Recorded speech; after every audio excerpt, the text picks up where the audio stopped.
church. My name's Taylor. So glad y'all are here today. We're going to stand to our feet. We're going to worship in the freedom of the Lord this morning. So y'all help us out. Put your hands together.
Shake at the sound of Jesus' name. Come on.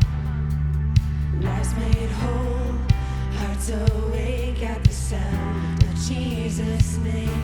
Oh, chains will fall, prisons shake at the sound of Jesus' name.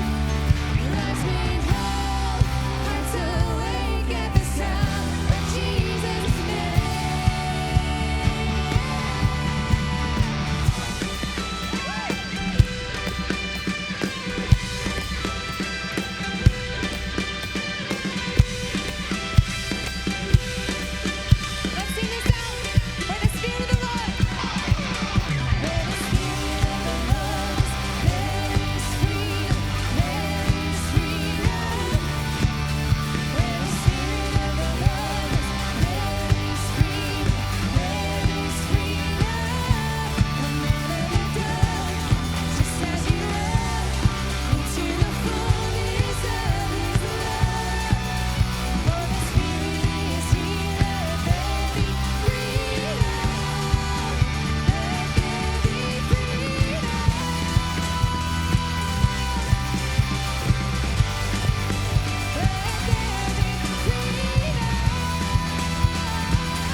Hopefully you guys are doing good. If you're in person, you can go ahead and be seated for a couple of minutes. Glad you guys are here as we end our series today called Respond. We've been in for several weeks, and if you're tuning in online through Facebook or YouTube, we're so stoked that you guys are watching, whether you're in your living room or in your bedroom, on your computer, cell phone, in a different state or even a different country. Man, we're so glad that you guys are tuned in today. And if you're a family watching online, we'd love for you to take advantage of our resources for families. And so we have kids worship experiences, resources for parents. And so you can go to westcobbchurch.com/families, and it's all in the palm of your hands. And so we're excited for what God's doing. And I want to encourage you guys, if you're in person or tuning in online, to go ahead and text the word connect to the number that's going to be on the screens. And so hopefully you get our digital worship guide anyways. If you're like me, 9 o'clock on Sunday morning comes, I get that digital worship guide. It's a great tool for me just to see what's going on around West Cobb Church. And so if you're here for the first or second time in person or tuning in online, go ahead and do that so we can connect with you better. One of the things that we have, I don't know if you've noticed, walking the hallways, is a prayer wall that's in our lobby hallway. And we kicked off this series called Respond with how do we deal with things that are around us, even in our local church. And the best way to respond is to pray. And several of you guys put prayer requests on sticky notes, and you put it on the wall, or you wrote something online. And if you're online right now and you just need people to come alongside of you and pray with you and for you, you can go to westcobbchurch.com/prayer. And so I want to encourage you, if you have something on your heart today, it's on God's mind. And he wants us to come along each other and pray for each other. And so in the lobby, you can do that. You can post a prayer request. And we have people, staff, leadership, lay people that pray over those every single week. This weekend, we have something that is exciting for our students, middle school and high school students, and that's Pursuit Weekend. This is one of the highlights that we've had for the past several years, and God continues to move in powerful ways. And so we have a pursuit table that's going to be in the back. It's this Friday, Saturday, and Sunday. And so we want to encourage students and families to sign up. And I'll mention a little bit more about what that's going to look like at the end of service. But today, man, it's going to be a special day. Our family pastor is going to end the series as we talk about connecting and how crucial that really is in our life. And so before we do that, I just want us to pray. Can we do that? So if you're tuning in online, you're here in person, if you could just kind of bow your head and close your eyes. I know for some of you, maybe you walked in this room, or maybe you're watching online and you're just going through a lot of things right now. Maybe you're questioning, maybe you're doubting, maybe you're stuck, maybe you're confused, maybe your family's hurting, maybe you as an individual is hurting. And the good thing is that we can come together, even tuning in online, and we get to hear God speak into our life. And we still believe in a God that speaks. We still believe in a God that pursues after us, no matter the situations that are in front of us, the circumstances that we feel like we're in. We still serve a God that is on his throne and is here today, even through a computer screen. And a lot of times I think we can come into this room and we can have a lot of things planned as far as where we sit, what songs we sing. And a lot of times we don't give room for the Spirit to do what the Spirit does. And that's to change and to speak into the hearts of every single person that's listening right now. And so God, I pray that your Spirit does that exact same thing. It comforts, it encourages, it convicts. And God, I pray that today, as we end our series called Respond, that today would be something different, where your Spirit moves in such a powerful way inside of us that we walk outside these doors and we turn off our computer screen, and you've spoken to our life and you've spoken into our heart. God, we're thankful for today, and we're excited for what you're going to say and what you're going to do. So as everyone stands up, we're going to continue to sing songs to a God that loves us today.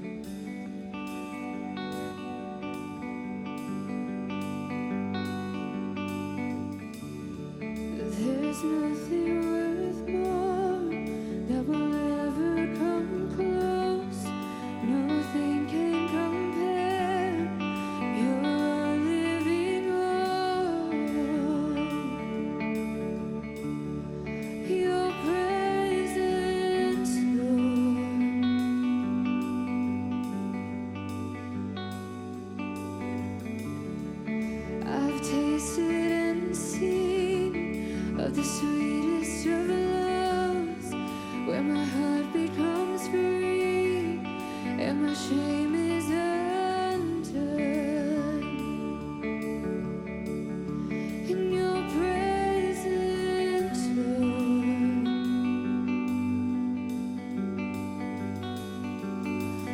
Holy Spirit, you are welcome. Come flood this place and fill the atmosphere. Your glory, God.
can't go back to the beginning.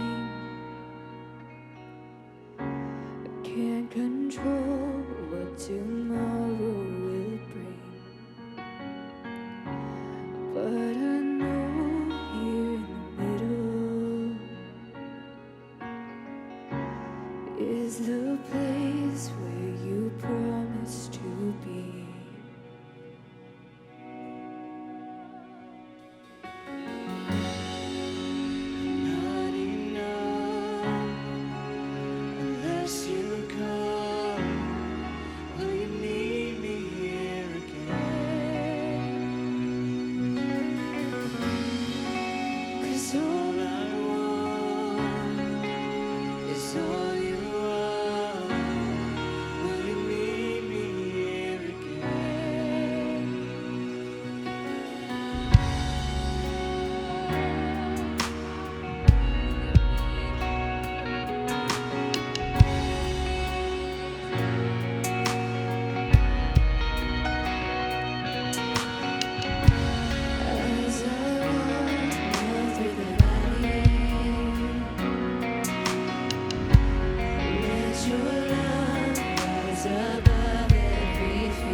Unless you come, will you meet me here again?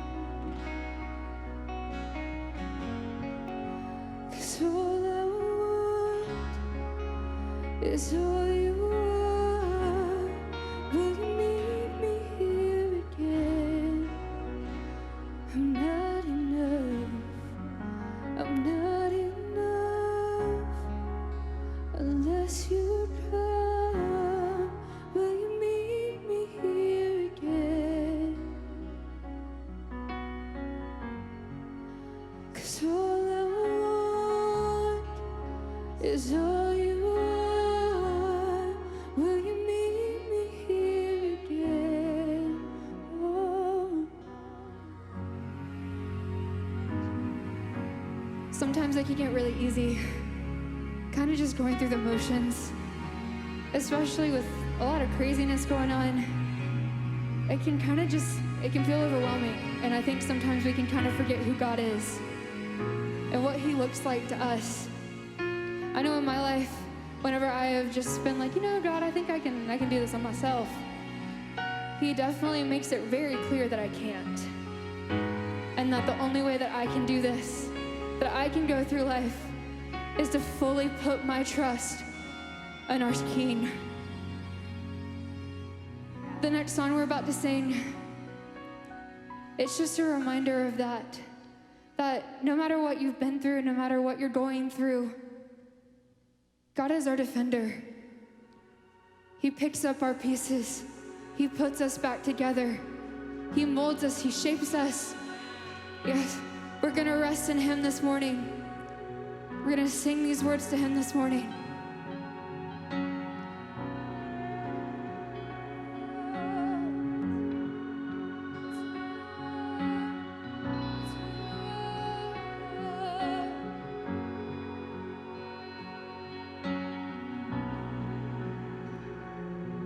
You know before I know that you've even grown to in my war. You come back with the head of my enemies. You come back and you call it my victory. Oh.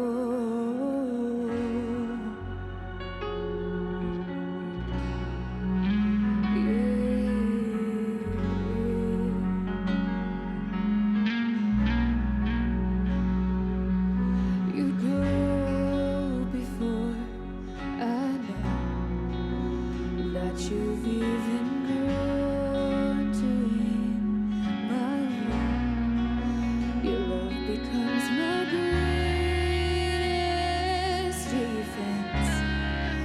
It leads me from the dry wilderness, and all I did was praise. All I did was worship. All I did was bow down. All I did was stand still.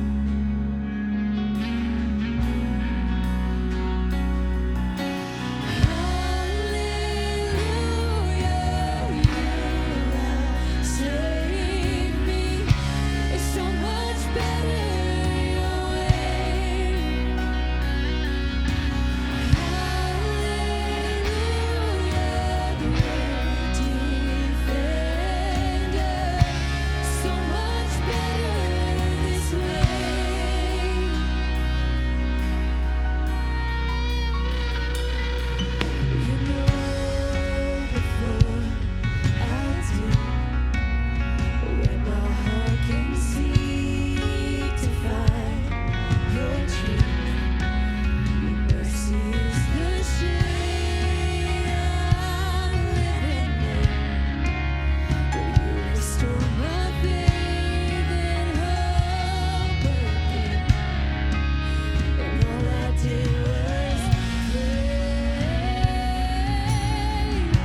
picked up all my pieces, put me back together.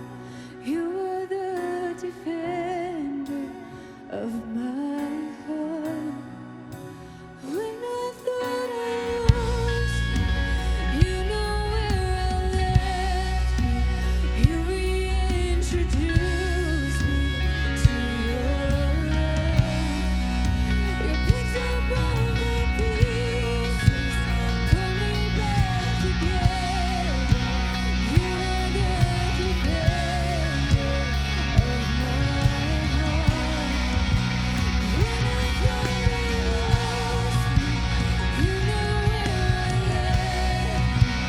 You reintroduced me to your love.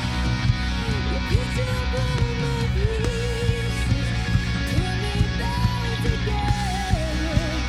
You are the defender of my heart.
Oh, all I did was praise, and all I did was worship. All I did was bow down. I'm just gonna stay still, and I'm just gonna stay still. I'm just gonna stay still.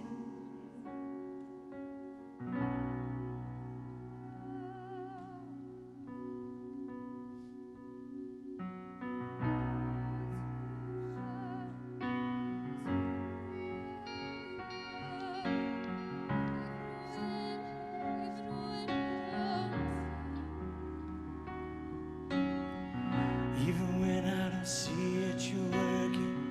Even when I don't feel it, you're working. You never stop working. You never stop working. Even when I don't see it, you're working. Even when I don't feel it, you're working. You never stop working. You never stop working. Even when I don't see it, you're working. Even when I don't feel it, you're working. You never stop working. You never stop working. Even when I don't see it, you're working. Even when I don't feel it, you're working. You never stop working. You never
praise you. God, we praise you in this place this morning. God, that even when we may not see it, and even when we may not feel it, God, that you're still working. God, that you are our waymaker, you are our defender. God, that you stand in the middle with us. God, you stand in the mess with us. You don't leave us alone, you don't abandon us. Jesus, but you're right there.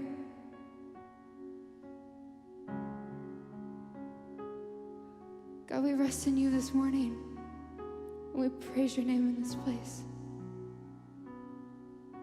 It's in your name. Amen. You guys can be seated.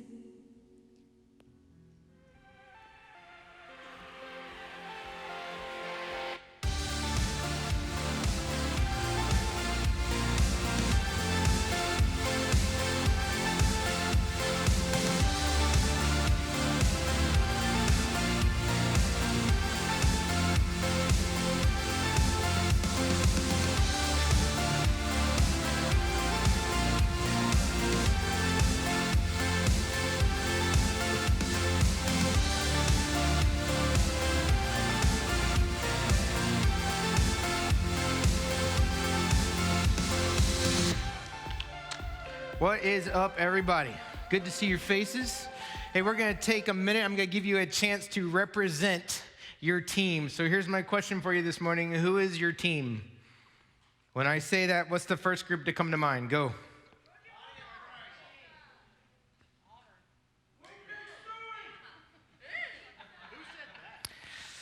I'm still waiting for the right answer. Go ahead. There was actually a bit of a fight that started in the first series, and nobody sat in the middle. I felt like Shamu at SeaWorld. This was the get wet section. Like, everybody thought I spit. The seas were parted like Moses was coming through. It was amazing, and everybody here was like, Dallas Cowboys, and everyone, anybody but Dallas Cowboys. I mean, it was amazing. People's lives were in danger. Fist punches were thrown. Let's make this a little more personal. Outside of sports, who is your team? If I were to say, like, you at your house, and you inside, who are your people? Who's your tribe? Who's your group? Have you thought about it? If you had to pick 6, 7, how big is your family? People, let's say at least 6, minimum of 6. Who would you put on your team? You don't have to point at this point. There's some parents looking down the road going, I guess we have to keep you. We're not trading people this morning. And here's where I ask. This is a bit of a challenge for me. I come from a family of academics, and it goes generations back. They're all very smart, very bright. I remember being young and watching, like, this was a regular occurrence for me. My mom would be sitting at one end on the couch. My oldest brother would be sitting on another end of the couch, and they would read a book, like a book, a night. They just sit there, and it's like paper cut for your finger, just. I'm 47. Most of my books still have pictures in them, right? I could not keep up with this, so my defense mechanism was to learn in small bits and small chunks as I grew up, and I still do that. I love to learn. It has nothing to do with degrees. Titles are a bit of a meaningless thing to me. I don't care, but I'm always trying to jump in and learn something new, right? It's the way I keep up with the people that I hang out with, because I try intentionally to hang out with people that are smarter than me, hoping they'll drag me along with it, right? So right now I'm getting up at 5:30 in the morning on my own time to take a business course, which, yawn. But my wife's a business major. I thought this would help us have something in common. I'm trying to catch up to speed, anything I can do. My first assignment for this course was to write my own obituary. Some of y'all are thinking, okay, he said this and this and everything I'm saying you heard me write. And they had to narrow it down to one page. He said, I need you to write a defense of your life on one front page, whittle it down, and the assignment's due by next time we meet. Holy cow. Why on earth could this possibly get any worse? He said, yes, I need you to put a date at the top. You have to pick your expiration date and make sure you put it at the top of your one-page obituary. This is the most encouraging business class I ever taken. This is why I don't take business classes. could this get any worse? And he said, well, the whole point of this is when you see what you want to have accomplished and you know you have a limited time to do it, by the end, you'll have a better chance of doing it if you have this planned out ahead of time. So you don't waste any of your days between now and then. Okay, that makes sense. But then he said this, and at the very bottom, I need you to list the 6 people who will carry your casket out. Who are your 6 people? I'm thinking, good word. He said, then I'm going to leave you with a question you don't have to answer is how much time are you investing into those 6 people right now, like in your life? Like, are you going to have a hard time finding 6 people who know you or care enough to show up, right? So who are your 6 people? Who's on your team? Because that made me think of something that you already know. There's something that you already get, and I know deep down inside, and it's this. People and connections are critical. And it's really our most important asset, right? Because without connections and without people, what do we have? It kind of is a piece that makes everything else in life meaningless. But we don't focus on it. We focus on our jobs.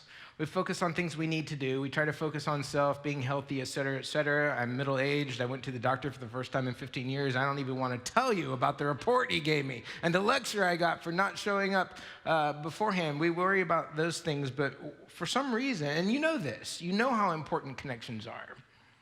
But so often we don't really take the time to be intentional about it, right?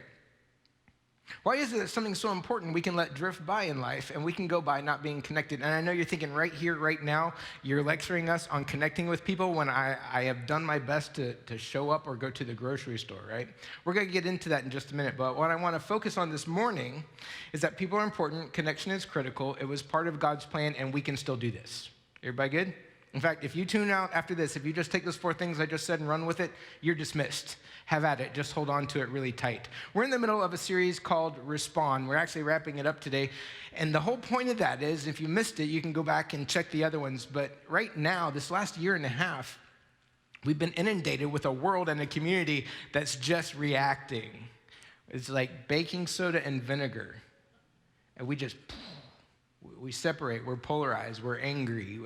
And in the middle of that, we're disconnecting so that we can cancel people. We're getting very disconnected. And we have so much incoming information, we're not processing well. And we're reacting. There's so many people just reacting. The intelligent people, the wise ones, the ones who have influence and people around them are the ones who are choosing instead to respond, instead of react. And one of the best things that we can do when we're dealing with crisis and nonsense and frustration and things we don't know what to do, one of the best things we can do is to connect with other people. Because there's power in community. We were made to be tribal people from the beginning. And we'll get into that, but I want to give you just a minute to look back in culture so that you don't lose hope to see, is this even possible? Can we connect with people? Yes. 9/11. Do y'all remember the Sunday after 9/11? Those of you that are old enough, the rest of you read it in your history books. God bless you. Everybody showed up at church. Every church was filled with chairs out in their lobbies. People just needed answers. But here's what happened. New Yorkers who care, it's a city mandate. If you live in New York, you only care about yourself, right? All of a sudden, we're all New Yorkers. Everybody in the United States of America was. It didn't matter where you came from, who your parents were, what you look like, what you believe. Everybody pulled together. We came out of it. So is it possible in our current culture to really connect with people again? Absolutely. We've done it before. We've done it in our generation, and we can do it again. And it's actually part of God's mandate if you're a believer.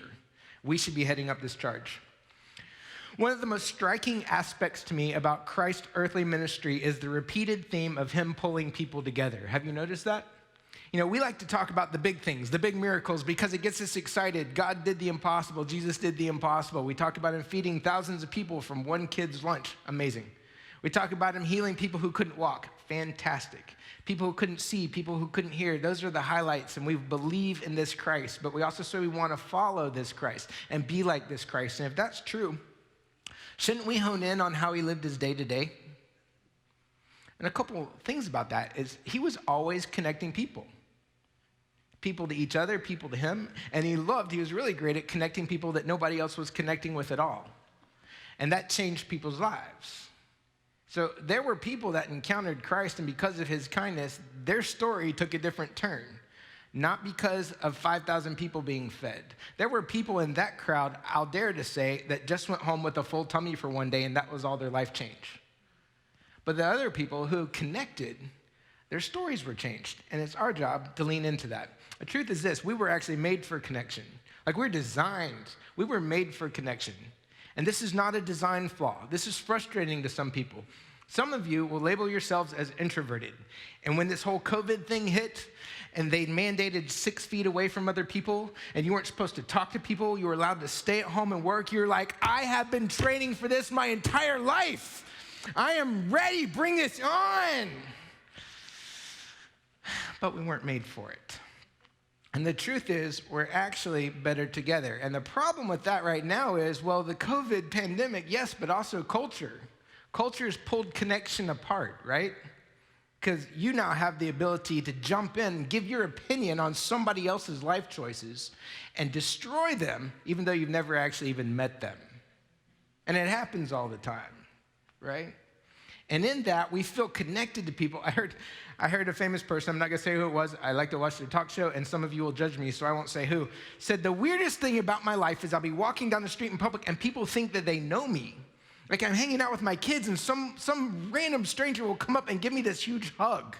I'm like, stranger danger, what do I do, right? They feel connected, but they're not. So when I say connected, I'm talking about people you are literally engaged with. You share your thoughts. You share your feelings, you share your hopes, your dreams, and also your struggles and your tragedies. We were designed for that. Dave Adamson is one of my favorite people on the planet. He's a good friend of mine, and he's recently moved back to Australia where he's from, but he is arguably the most connected person in the world because his entire job is about connecting people. He connects people to other people to churches, people to organizations. He's the biggest connector, and he's a sociologist and a Jesus-loving God follower. He's amazing. And he posted a study that happened back in 2019 BC. That's before COVID. So about 24 months ago, this study happened, and it came out that before we all got quarantined, 46% of people said that they felt alone. This is before everybody else agreed with them. Now, I don't say lonely, I mean they felt alone. And it doesn't mean they were alone, it's that they felt alone. Their insides were alone. I'm sure it's never happened to you happy people, but sometimes other people can be in a room full of people and still feel alone.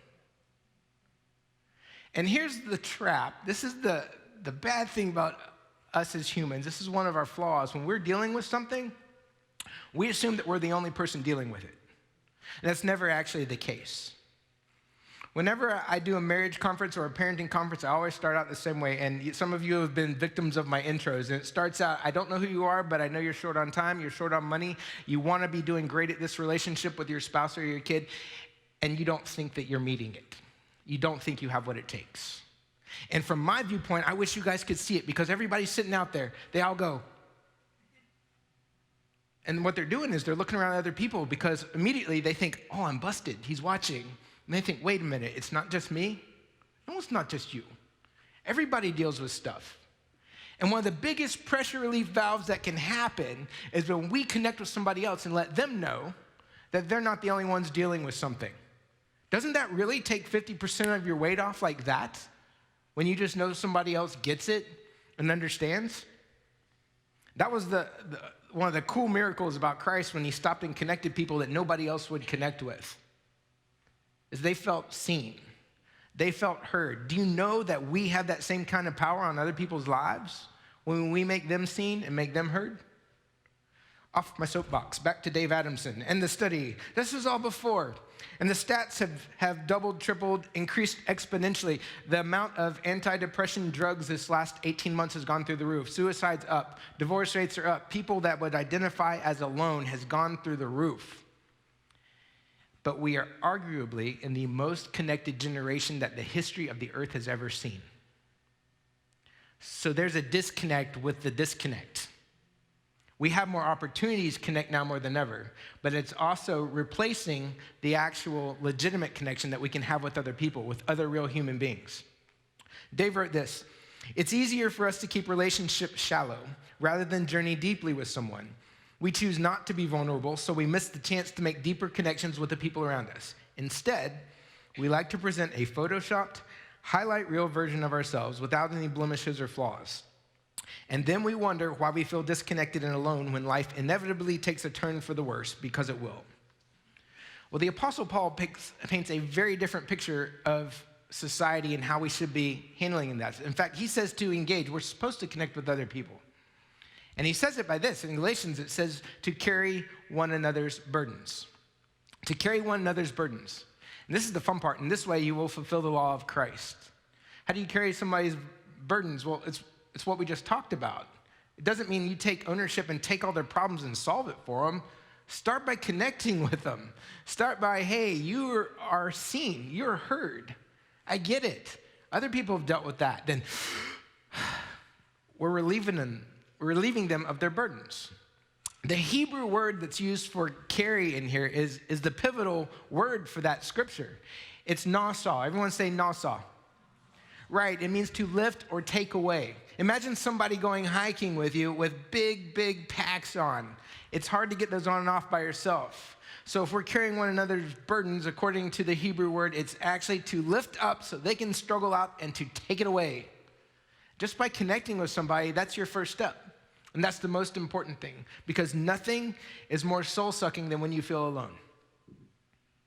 And you can be dealing with the same life issues, but if you feel like you're connected to other people who get it too, alone is handleable, because you're not the only one in the room. And that helps tremendously. And the truth is this: we're better together. You've heard me say it before. That's a common theme. Every time y'all don't know this, I'm in the middle of a 1-year series that I'm giving to y'all. I'm just only in here once every few months, so it's gonna take a while. And every time in this series, I'm gonna say something to the extent of we're better together, because we are. Hebrews 10:24-25 says this: "And let us consider how we may spur one another on towards love and good deeds." This is the magic of working with other people. They are supposed to help you be a better human, and you're supposed to help them be a better whatever they're trying to be too. Not giving up as meeting together, as some are in the habit of doing, but encouraging one another, and all the more as you see the day approaching. Do you have somebody in your life, somebody that you know of that's just an encourager? Hopefully you do.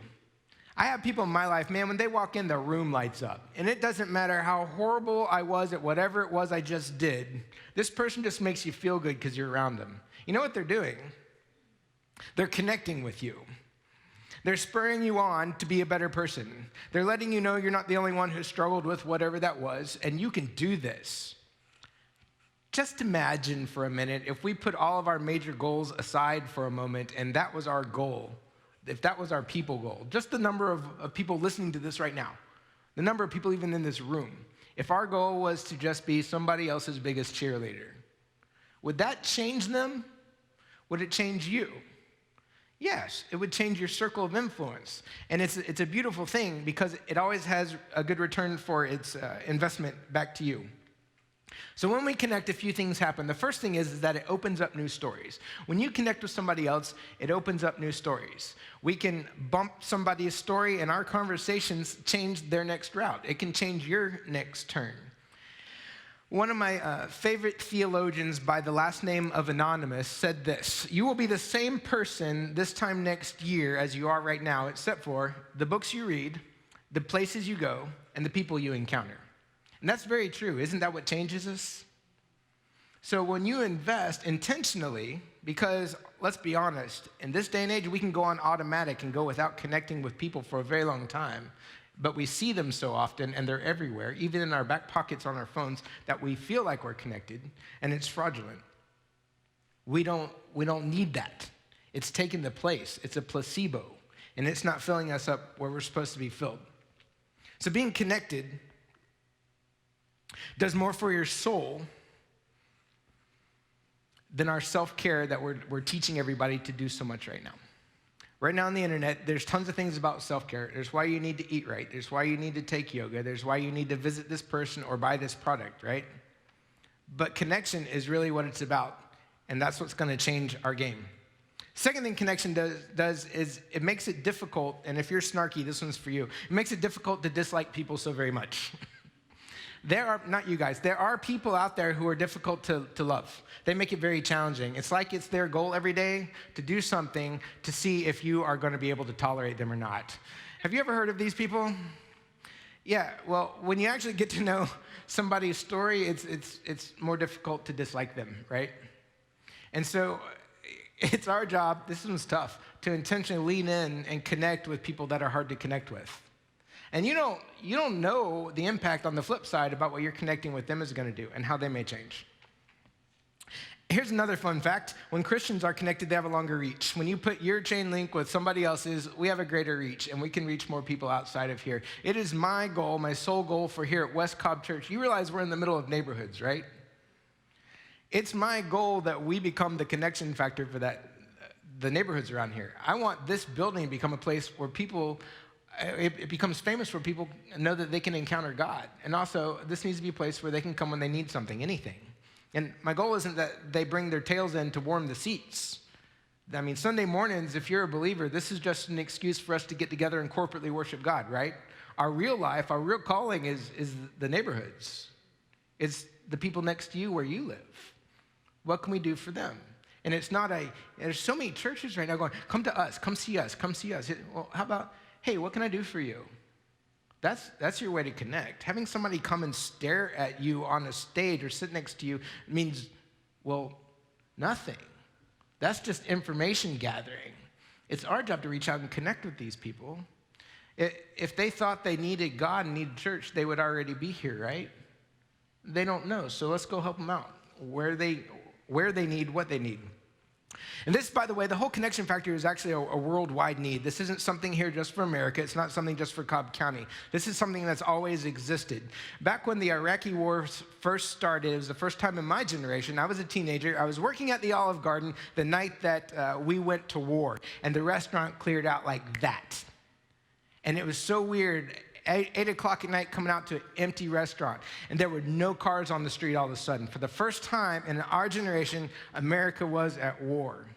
And that's all you saw for weeks. That was it. We're at war, we're at war, we're at war. And talked about, and we saw all these things about the fighting and the killing that was going on.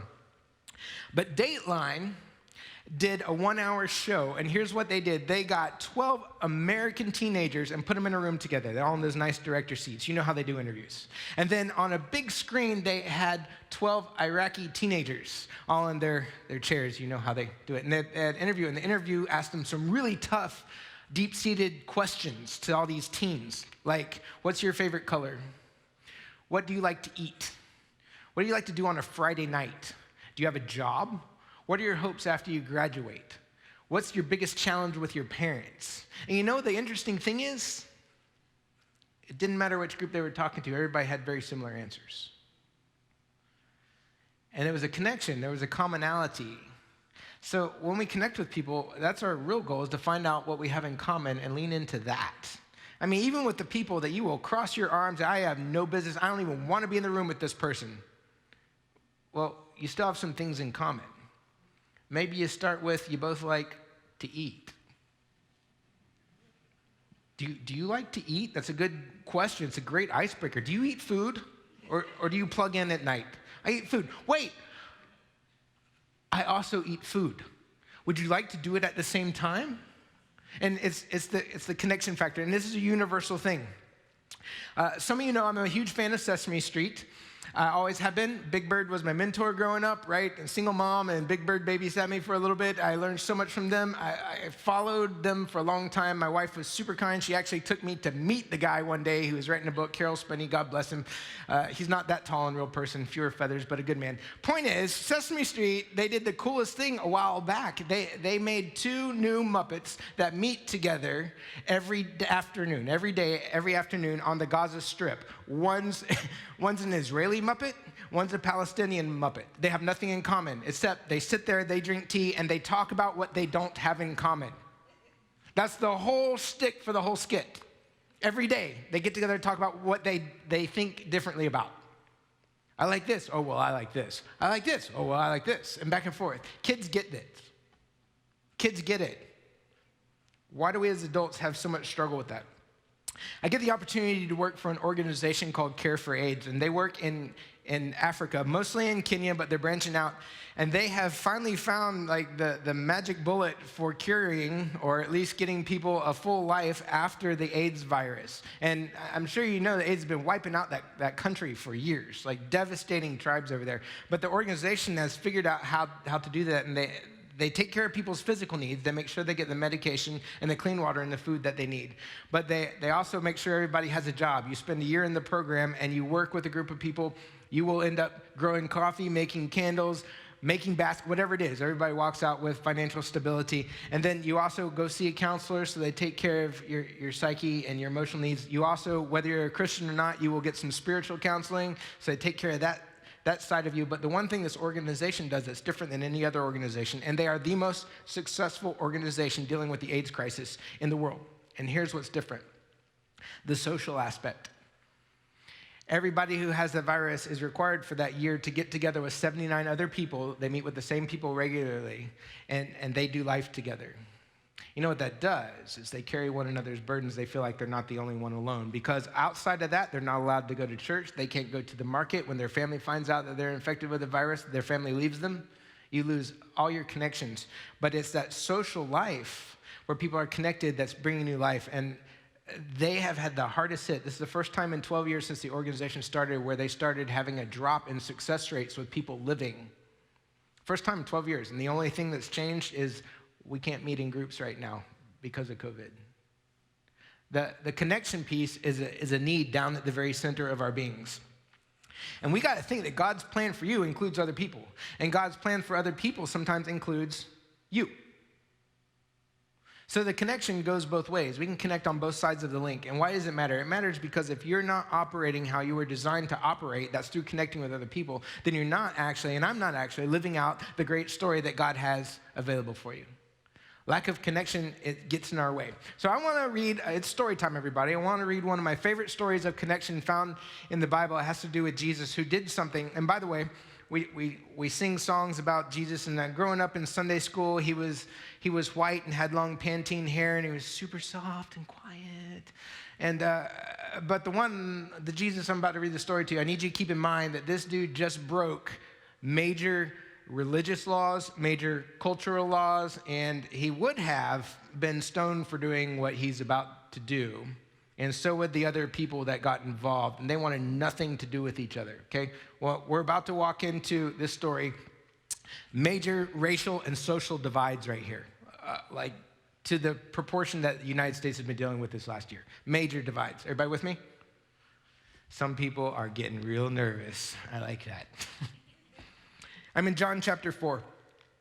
The Pharisees heard that Jesus was gaining and baptizing more disciples than John, although in fact it was not Jesus who baptized, but his disciples. That's another sermon for another day. I'll put it in my year-long thing we're doing. When the Lord learned of this, he left Judea and went back once more to Galilee. Now he had to go through Samaria, which means nothing to you. Even if you're a geography major, you're like, okay, makes sense, get into Galilee, go right through there. But the crowd, when they found this, would have gasped to have heard this story. I said he would have had to go through Samaria, and you go, because that was a terrible thing to do. Jews would go out of their way to not have to go through Samaria back then. And let me explain why. It happened back around 722 BC. Big deal. Israel, all the Israelites were invaded by the Assyrian conquerors. They came in and took all of Israel captive, like the nation. They missed a spot. There were some from Israelite descent who were living in a town called, you guessed it, Samaria. The Assyrians missed that group. So all of Israel got taken captive for a generation. Are you with me so far? This is the downside of the story.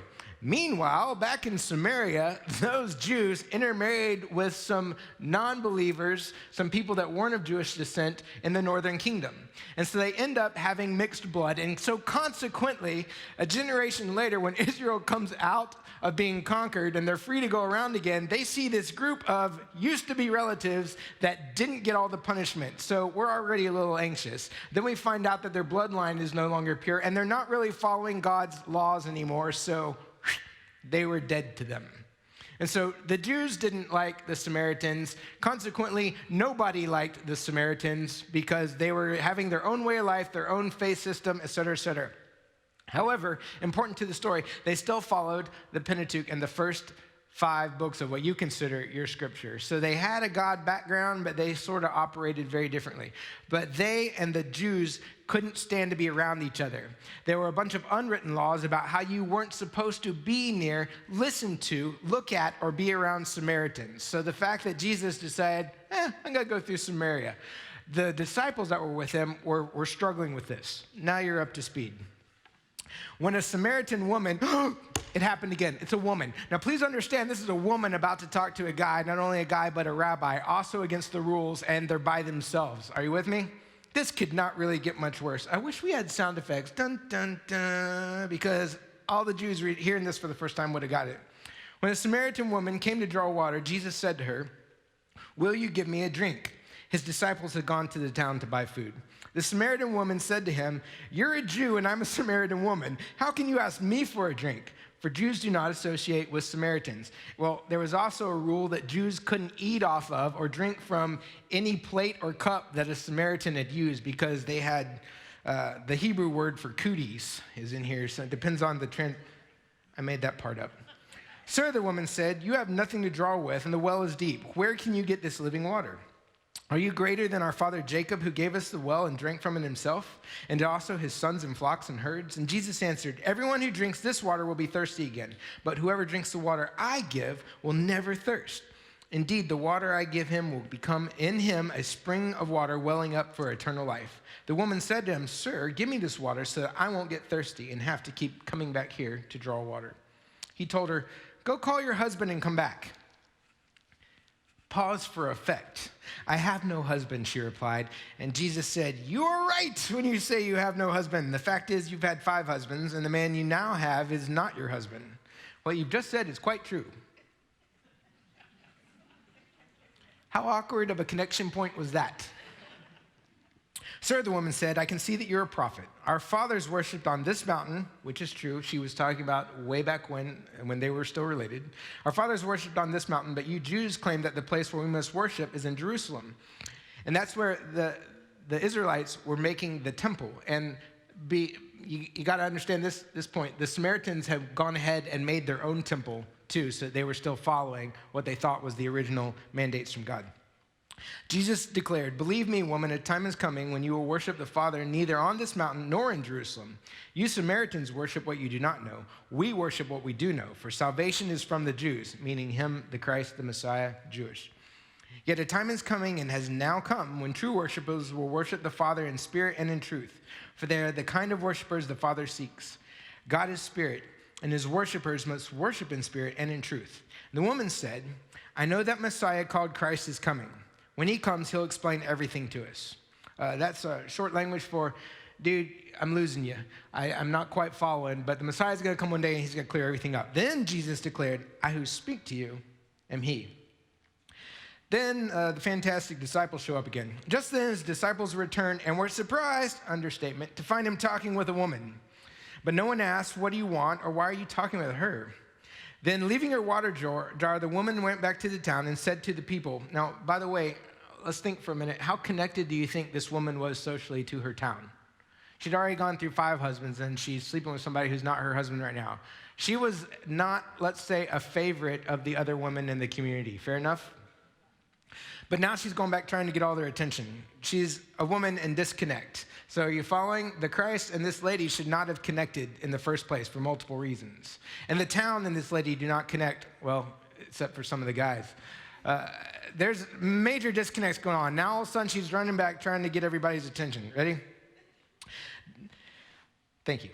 "Come see a man who told me everything I ever did. Could this be the Christ or the Messiah?" And they came out of the town and made their way toward him. Some manuscripts say the whole town came out to meet him. Meanwhile, his disciples urged him, "Rabbi, eat something." But he said to them, "I have food to eat that you know nothing about." Can we just take a pause to note that this lady, who is not supposed to connect with this guy in any way, shape, or form, just went back and grabbed her whole town to bring him back to meet who she just connected with? Who did the disciples bring back to meet Jesus? There's those crickets again. That's right. The lady brought back the whole town. The disciples brought back sandwiches. Then his disciples said to each other, could someone have brought him food? My food, said Jesus, is to do the will of him who sent me and to finish his work.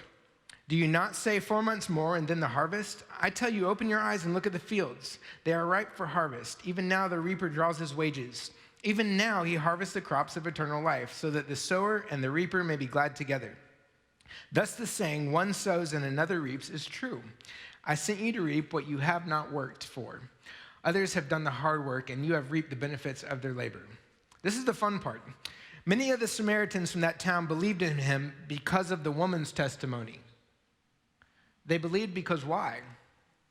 Because she connected with them on her story.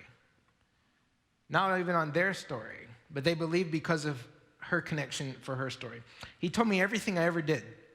So when the Samaritans came to him, they urged him to stay with them, and he stayed 2 days. Again, this is where we all gasp. And because of his words, many more became believers. And they, meaning the town, said to the woman, we no longer believe just because of what you said. Now we've heard for ourselves, and we know that this man really is the Savior of the world. This lady decided to be the connection link, and the whole town got saved because of a connection. Now, she could have kept this to herself. She could have had her own life changed. She could have been the only one who met the Messiah, who connected over what was their commonality. We both drink water. But she took that connection and her story linked to somebody else's story, and their stories changed. The New Testament church then followed suit. Our whole point of our getting together is they collected people. This is the first time in the history of any books that we have record of people from different faith backgrounds, people from different tribes, people from different languages, people different skin colors, people different economic levels, different genders, all gathering around the same dinner table, collecting people and just connecting. And then they connected all their connections, and Scripture says that there was no need among them in the New Testament church. Well-connected people. They take care of each other, and they change life.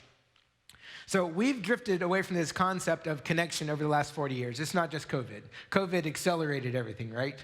We've gradually disconnected. We don't know our neighbors in our own neighborhood nowadays, right? There's a saying that says, good fences make good neighbors. Have you heard that? You know what else makes really good neighbors? Good neighbors. Yeah, good neighbors make really great neighbors. So start connecting with people, and then your story will be attached to their story, whether they like it or not. And if your story has something to do with Christ, then their story is going to get changed. So what can you and I do about the disconnect? Here's our how-to. I'm wrapping up now, so get back with me. What can we do about it? Go connect with somebody. See, the thing that keeps us from knowing what's critical and having a life full of that critical is being intentional about the critical. And connections are critical. So when you and I are intentional about making those connections, the game changes. So if you feel isolated and you feel like you're not connected, there's arguments to be had that it's other people's faults, but the only person standing in the way of it moving forward is you. So find a connection. Find the commonality with somebody over something. Again, I'm willing to bet you have things in common with other people. The whole eating, drinking thing is a great place to start, right? So make a connection, step out. And it might not always work. Not everybody's up for connections. You might have to try 2 or 3 times, but keep at it because this is what you are made for. And when you do what you're designed to do, your life changes and so do other people's. And I also want everybody in here and everybody listening to start building your connections, right? Do some life networking because here's the fun part. As your connections grow, so does your influence. It's true, right? The most influential people in the world are the ones with the most connections, yes? So wouldn't it make sense that we start trying to make more connections? They don't all have to be deep. You don't have to sit there and cry with people, everybody you're connected with. Just get to know people. Connect with them. Tell them something that they're doing right. That's something that people don't hear a whole lot. So this is one of my favorite games when I was growing up. Today's sermon is brought to you in part by Milton Bradley, bringing families together for generations. We should get some money off of that one, shouldn't we? Do y'all know the name of this game? Say it louder. I always said it so the people listening on screen. Yeah, it's called Connect 4. Connect 4. So this is your goal for this week. I'm assigning you 2 pieces of homework. This is your first one. Connect 4. And the goal is your life will change dramatically if you play this game with me every week. but for starters, I just want you to give it a shot this week to see if I'm right or not. I want you to connect with 4 people this week. I want you to connect with 4 people this week. That's it. That's all I'm asking. I'm not asking you to feed 5,000 people. You don't have to heal anybody physically. Just do what Jesus did on his everyday and connect with 4 people. The first one, I want you to connect with somebody who's family. And if you don't have any more living family, then find someone that's close to family. Arguably, they could be family if it wasn't for that whole blood thing that's required, right? Connect with somebody in your family. Maybe it's somebody that you know you haven't talked to in a long time, or maybe it's somebody you talk to regularly, but you haven't actually connected. So the first one is connect with somebody in your family. Everybody got it? Second one, connect with a friend. Like legitimately connect with a friend, somebody that you haven't connected with lately. Check on them. Say amazing things like, how are you? You all right? What's going on? Just connect with somebody who's a friend. Number 3, everybody say 3. Because you don't win the game until you got 4 connections, right? It's the rules. I didn't make it up. Connect with an acquaintance, somebody that you're not close to. Maybe it's somebody at work. Maybe it is a neighbor. Maybe you've lived next to them for 15 years. Like, hey, I know this is awkward, but I don't know your name. Start with that. Connect with an acquaintance. Again, doesn't have to be a 3-hour conversation. This is 60 seconds. I'm going to accept it for the rules. The fourth one is connect with somebody that you have not actually ever made any connection with in any way, shape, or form, but they have influenced you in some way. Connect with somebody who you have no idea anything about them, but they have influenced you positively in some way. Don't pick someone who's influenced you negatively. You ruined my life. Find somebody who's had some sort of positive impact on you. One of the funnest games that I do at my house, and my kids think I'm friends with everybody, if there's an author that's made me think differently, or a speaker or somebody who's really brilliant at something, I'll connect with them. I will get on my phone and I will hunt them. I will hunt them down. I write handwritten letters regularly until I connect with people. I'll show up. I have flown across the United States of America to have lunch and start a conversation with somebody who has changed my life. And consequently, my bookshelf is full of books that my kids know are in my phone. People that we talk to. We'll listen to podcasts, and my youngest has grown up just assuming that we're related to some people that you guys would know. Not because I'm anybody, it's because I reached out and connected my link to them. I said, hey, I just want you to know what you said or what you wrote or what you did meant a lot to me, and it's changed my way of thinking. I have 3 questions for you. You'd be surprised at the people that will give you the time. And here's something that I found out that encouraged me to start connecting with people that I didn't know even more. One of the ladies who's helped my wife and I when we started family ministry and parenting ministry in the first place, when I first reached out to her, she said, thank you so much for getting in touch with me. I never know what anybody's thinking. Now, this lady has New York Times bestsellers, and she's impacted families across the globe. She said, I never know what people are thinking. Nobody ever connects back, so I'm not sure what's happening. I'm like, really? Because my wife and I are huge Monster fans. So that's your connection goal for this week. Somebody who's in your family, somebody who's a friend, somebody who's an acquaintance, and somebody you don't know. I want you to reach out and connect and see what kind of a difference. See how long we can make our connections in this church. And I promise you, it's going to change your life as you continue to the art of gathering people. And it's what Jesus did, and it changes us. So I want to close up with this thought. Connection is critical, and people are our purpose. If you forgot everything else I said, and I know I talk fast, I apologize. It's ADD. Connection is critical, and people are our purpose. If you can just hone in on this week, you'd be surprised how everything else on your to-do list falls in place. And we actually end up getting done things that are important, and life starts to change. Let's pray. Good morning, God. Thank you so much for the opportunity to get together here and online and just as your people. I pray that you would help us to continue to learn to think differently and have the mind of Christ. Help us to flux with current culture and be able to continue to love and reach people and connect with people how you do and how you would. I pray for everybody hearing this today, God, that you would take away the aloneness factor. I pray that you would be the bridge that help us connect to other people, that we would be changed and they would be changed. And we just one by one start connecting together and growing your church how you intended. And pray that you bless every household represented here, God, with your grace and your peace this week. In Jesus' name, everybody said. All right, Todd. Can we give it up for Todd one more time? Thanks, Todd. incredible message on connecting because it is critical. You were born to be in community, not isolation. And if it was so important for Jesus to paint this picture, how much more do you and I need this in our life? And so we're thankful for that as we end this Respond series. We're thankful for your generosity towards West Cobb Church. Because of what you do and what you give towards, we get to do things like Pursuit Weekend coming up this coming weekend for our middle school and high school students. We already have students lined up for baptism that we're gonna see next Sunday, life change. We get an opportunity to pursue after something so much greater than ourselves. And even that we're in a situation and a circumstance that's tough, if we're just honest. God still speaks, God still moves, and we're still moving forward. And so we're thankful for your generosity. You can continue to give towards wccgive.com, or we have drop boxes, they're in the back. We'd love and encourage you to do that as we continue to helping people find and follow Jesus. We've done this for a couple of years since Pursuit Weekend, and we have students that their names are on these wristbands. And we believe in prayer. And you might not know the student's name, you might not know their family dynamic, if they're a believer, if they go to this church, but God does.